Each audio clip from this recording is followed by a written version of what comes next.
రావు చుట్టాలే, అది వినోద్రావు గారి చుట్టాలు కూడా. మొత్తం మీ కుటుంబాలకే వచ్చినాయి. కాంగ్రెస్ స్కామ్ చేస్తే బీఆర్ఎస్ వాళ్ళకి ఎట్లా వస్తాయి బ్లాక్స్? సైట్ విజిట్ అనేది అందరికీ ప్రవేశం కల్పించిన అర్హత గల్లోళ్ళకే వచ్చినాయి. ఆ అర్హత గల్లోళ్ళు కూడా బీఆర్ఎస్ వాళ్ళే కదా. మరి బీఆర్ఎస్ వాళ్ళకి ఇస్తే అవినీతి జరిగిందంటే మరి అవినీతి మీ చుట్టాల నుంచి నీకేమైనా ముడుపులు అందలేదా, లేకపోతే నీకు ఇస్తాన్ని ఇవ్వలేనందుకు వాటిని రద్దు చేయాలని చూస్తున్నావా? కాబట్టి మధ్యన సృజన్ రెడ్డి గారిని లాగితే మరి ఆయన ఉపేందర్ రెడ్డి గారి అల్లుడే కదా, మరి ఆ కోణం ఎందుకు చెప్పట్లేవు? అంత అతి తెలివి, మీకు మాత్రమే తెలివి ఉందనుకోవడం.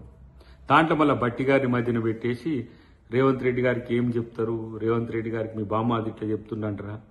అరే బాబు, అసలు ఆడ అవినీతే లేదంటే నీలాంటి సొంటికాయగాలు చెప్పిన దాన్ని ఎందుకు పట్టించుకుంటాడు ముఖ్యమంత్రి? ఒక అబద్ధాన్ని నిజం చేయడానికి నువ్వు మీ బామ్మారిది పడుతున్న తాపత్రయం మామూలుగా లేదు.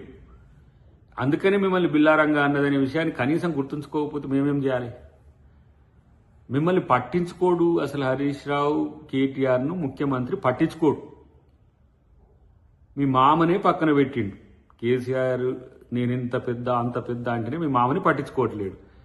ఇంకా దానికి ముఖ్యమంత్రి గారిని దాంట్లోకి తేవడం, బట్టి గారి మీద తేవడం అంటే మీకు అబద్ధాలు రోజు చెప్పి చెప్పి ఎక్కడికి వచ్చిందంటే అబద్ధమేదో నిజమేదో తెలియని స్థితికి మీరు వచ్చిండ్రు. ప్రజలు మీరు చెప్పేదంతా అబద్ధమని వాళ్ళు నమ్ముతున్నారు. మధ్యన సమస్య ఏంటంటే మీకు పిచ్చి లేచింది అనేది మీకు తెలియకపోవడం అనేది మీ సమస్య.